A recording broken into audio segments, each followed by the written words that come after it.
So I'm going to give one big tip on today's video, and I'm going to do more of these videos just talking about one specific tip which has helped me, and also talk about mistakes I've made as well and what I've learned from those mistakes.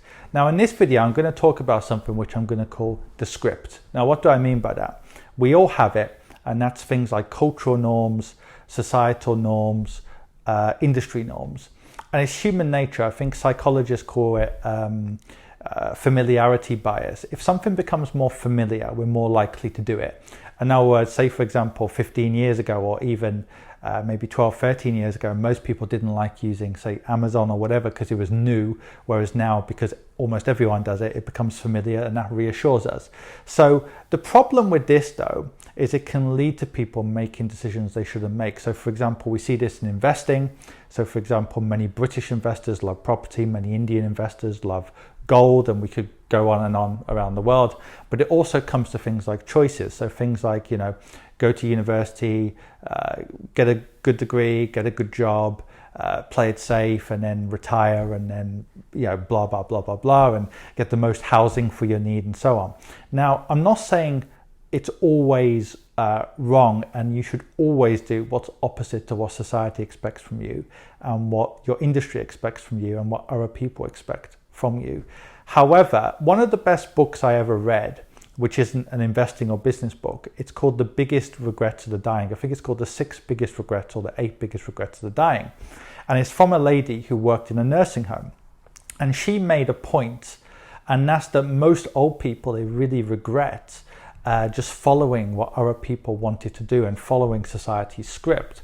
And that is a key mistake also in business. As I mentioned before, if you follow industry norms, you're probably going to get average results. If you want extraordinary results, you have to usually take extraordinary action. So for example, if you want to retire at 40, it's very unlikely you're going to get that extraordinary result or that extraordinary outcome by doing what everyone else does, which is getting a normal job and saving a little bit. Whereas if you take extraordinary actions, like for example, you move to a developing country when you're 40, or you save a very high amount of your income, or you take a very high risk option, like starting your own business or doing a commission only job, of course that increases your chances of getting that result, especially if you keep going after you fail.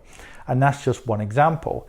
And beyond that, it's not just about the result. And I think a lot of people I know who have gotten to middle age, and a lot of them actually have midlife crisis as well, I think partially because they follow what everybody else wants to do. Now, the issue is, though, many people want to change their life and circumstances, but few people want to change their habits or change their actions. But in reality, often changing your actions is one of the key things when it comes to success, because good ideas are pointless, but good execution is where the money is, or where the happiness is, or where any good results are.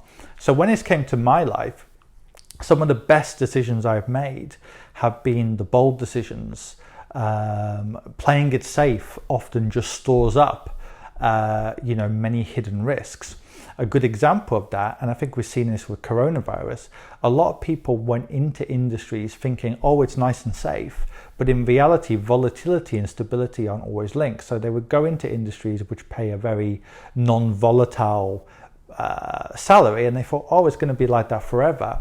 But just because something isn't volatile doesn't mean it's stable. So we've seen with the coronavirus, for example, the people who have actually been least affected have been certain types of entrepreneurs, people with diversified sources of income.